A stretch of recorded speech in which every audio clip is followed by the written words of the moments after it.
Alors, dans cette vidéo, on va mettre un peu en pratique ce qu'on a vu dans les dernières vidéos.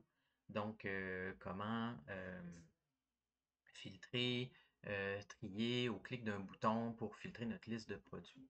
Donc, j'ai pris un peu d'avance. Dans le fond, je me suis fait deux boutons, un album, un pour trier ma liste par ordre alphabétique, puis l'autre qui va trier, qui va filtrer justement les albums qui seraient à moins de 30 $. J'ai aussi avancé le code JavaScript parce que je pense que c'est pas nécessaire que vous me voyez taper. L'idée, c'est que vous compreniez le code. J'ai ajouté la source.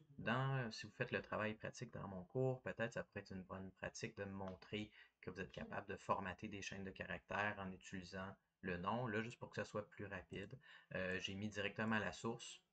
Peut-être que je vous invite à formater tout ça.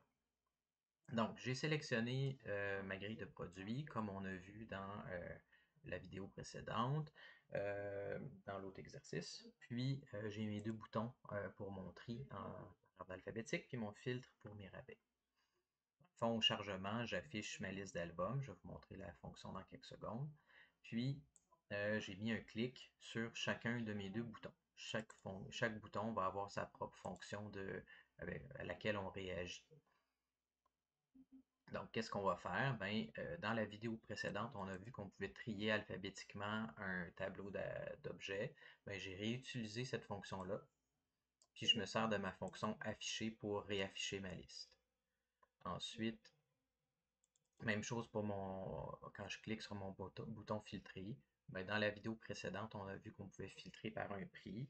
Ben, je passe mon tableau et je récupère un sous-tableau en fonction du prix que je mets ici.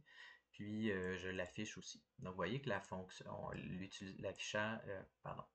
l'utilisation de fonctions pour réafficher, c'est avantageux de passer un tableau en paramètres parce qu'on voudrait réafficher un tableau différent toutes les fois. Si je vais à cette fonction-là d'affichage, qu'est-ce que j'ai? Ben, c'est pas très compliqué. Je vide ma liste, donc je vide le HTML à l'intérieur de ma grille de produits. Et pour chacun des albums, ben, comme on avait vu dans l'exercice précédent, ben, je génère une vignette d'album. Même chose. Donc, je génère un album et j'y passe l'objet au complet. C'est un objet, c'est plus maintenant une chaîne. Puis maintenant, quand j'affiche, ben, je peux sélectionner la source, le nom du groupe. Je pourrais mettre, dans ce cas-ci, H3, H3. Je pourrais dire, ben, maintenant, j'aimerais afficher le groupe. Je pourrais mettre le prix. Euh, Ça aussi. Je peux mettre prix. Je peux mettre $1, un signe de dollar par la suite. Puis, je l'insère à l'intérieur, ici. Évidemment, je n'ai pas fait tout le code, il faut que vous en fassiez un petit peu par vous-même, mais si vous pouviez ajouter un clic sur chaque grille, ça se ferait ici pour afficher le détail d'une vignette. Moi, ce qui m'intéresse, c'est plus quand je trie, donc quand je clique sur mon bouton de tri, ben, je viens trier comme on a fait dans la vidéo précédente. Donc, je clone mon tableau pour être sûr de ne pas le modifier. Je viens trier en fonction là, en ce moment, j'ai mis prix. C'est sûr que là, si je veux trier par ordre alphabétique, ça serait plus intéressant de mettre le nom. Donc, si je pourrais trier par nom comme ça, puis je retourne mon tableau qui était mon clone. Puis, si je voulais filtrer, c'est le même principe. Je fais un sous-tableau. Je passe au travers de tous mes albums et si mon album correspond à une condition que j'ai décidée, je l'ajoute à mon tableau temporaire et c'est ce que je retourne. Puis comme ça permet de garder toujours le tableau original correct, puis de ne pas modifier ce tableau-là. Puis au clic de 1, j'affiche, je trie, je récupère mon tableau trié parce que j'ai utilisé Return.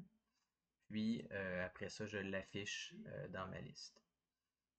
Même chose pour le filtre. Ma fonction s'exécute. Je récupère ce tableau-là parce que j'ai un return. Puis je l'affiche par la suite. Faites attention dans votre fonction d'affichage, si vous ne remettez pas ça ici à zéro, ça veut dire si vous ne videz pas le HTML, ce qui va arriver, c'est que quand je vais cliquer, ben, ça va se rajouter à la fin. Donc si vous avez ça comme erreur, ben, c'est que vous n'avez pas vidé le HTML au moment de l'affichage. Puis maintenant, ce qui arrive, c'est que je peux cliquer. Ça vient le placer par ordre alphabétique de nom. Puis maintenant, je peux cliquer sur rabais. Ça me met juste les albums qui seraient bon, en bas de 30$. Je peux recliquer, ça me réaffiche. Je peux passer d'un à l'autre sans problème. Puis là, vous pourriez avoir plus qu'un bouton. Vous pourriez avoir un choix de plusieurs boutons. Voilà, ça fait le tour de la mise en pratique.